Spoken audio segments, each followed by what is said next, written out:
The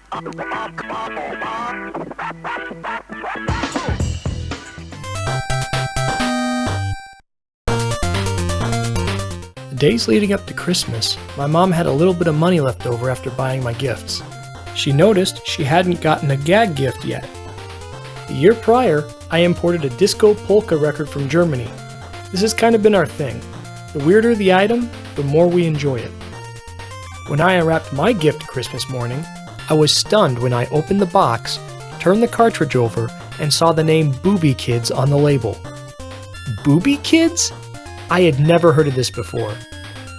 It's Booby Kids for the Famicom.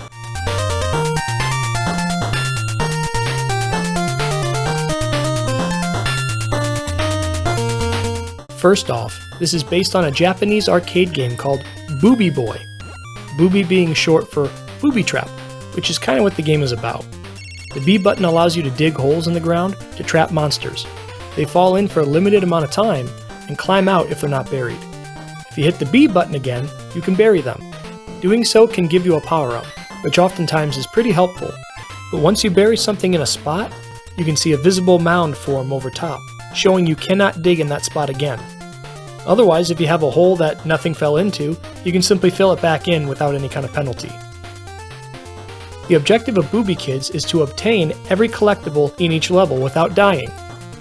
That's easier said than done. If you get hit once, you're dead. If you dig a hole and fall in, you're dead. No matter how you die, you must restart the entire level, collectibles and all. They can be long and look like literal mazes, so taking a hit and restarting the entire level can be a real drag.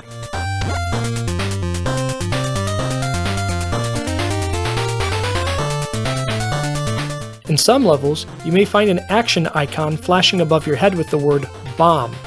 Every time it blinks, you get 1 bomb. The max you can carry is 9. This is the most fun part of Booby Kids. The bomb plays just like Bomberman. This allows you to blow up enemies and rocks, which can reveal secrets. Supposedly, the creator of this game went on to work on Bomberman 2, which pioneered this mechanic.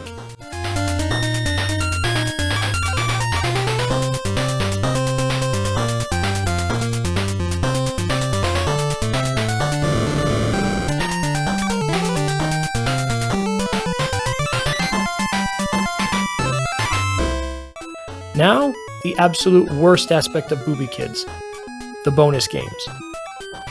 They occur after every few levels. You have to dig in a small area to find one of 2 monsters. If you find the one with the O, you go to the next level. If you find the one with the X, guess what? Restart the previous level. Who in the right mind programmed it that way? The upside to the minigames, at least, is you can earn points that grants you additional lives.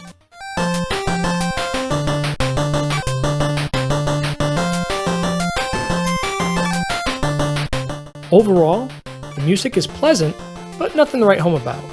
Presentation's pretty good for a Famicom game. Heck, the cover art was drawn by Akira Toriyama, who made Dragon Ball, so that's pretty cool.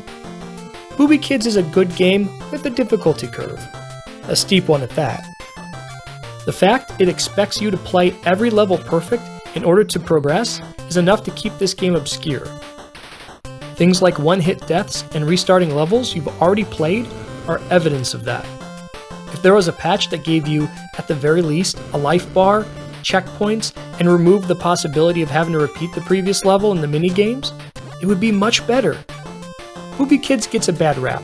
It's flawed, but can be fun, if you know what you're getting into. It tried some interesting things and paved the way for much better games.